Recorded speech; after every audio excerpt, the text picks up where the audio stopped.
Steel और stainless steel देखने में तो दोनों मेटल ही लगते हैं, लेकिन क्या आपको पता है कि स्ट्रक्चरल इंजीनियरिंग में इन दोनों मेटल्स का बहुत बड़ा डिफरेंस है। अगर आप ब्रिज या बिल्डिंग बना रहे हो तो दोनों में से कौन सा स्टील बेस्ट रहेगा?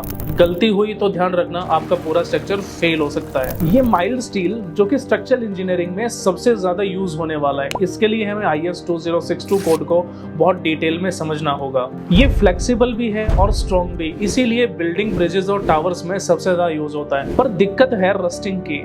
अगर कोटिंग ना हो तो ये टाइम के साथ ये स्टील रस्ट लगने से खत्म हो सकता है। तो वही स्टेनलेस स्टील के लिए हमें IS कोड 6911 को फॉलो करना पड़ता है, जो कि कोरोजन प्रूफ होता है, इसलिए स्पेशल स्ट्रक्चर्स में यूज होता है। इस स्टेनलेस स्टील में निकल और क्रोमियम मिला होता है, इसीलिए ये रस्ट प्रूफ होता है, इसलिए ज्यादा महंगा भी है। तो इस पर्टिकुलर मटेरियल का जो यूज है स्पेशल स्ट्रक्चर्स में ही किया जाता है। लेकिन इन दोनों के दोनों मटेरियल्स का यूज आप स्टैडप्रो एप्लीकेशन में बहुत डिटेल में समझ सकते हैं, जहां पे स्टील और स्टेनलेस स्टील की दोनों ही कैलकुलेशंस, दोनों का कंपैरिजन, स्पेसिफिक कोड के बिहाफ पे आप डिटेल में एक जीरो एरर रिपोर्ट निकाल सकते हैं। अगर आप सॉफ्टवेयर सीखना चाहते हैं डिटेल में तो उसके लिए कॉन्टैक्ट डिटेल्स हमने कमेंट में पिन कर दिए हैं। पूरे सॉफ्टवेयर की जानकारी, किस तरह के कंटेंट्स उसमें होंगे, इंडस्ट्री स्पेसिफिक टॉपिक्स हमें कौन से होंगे, किन प्रोजेक्ट्स को कवर किया जाएगा, बहुत डिटेल में आप इंक्वायरी कर सकते हैं। अगर आपको स्ट्रॉन्ग और ड्यूरेबल स्ट्रक्चर बनाना है तो कमेंट सेक्शन में जरूर बताएं कि आप स्टील को सिलेक्शन करेंगे या फिर स्टेनलेस स्टील को।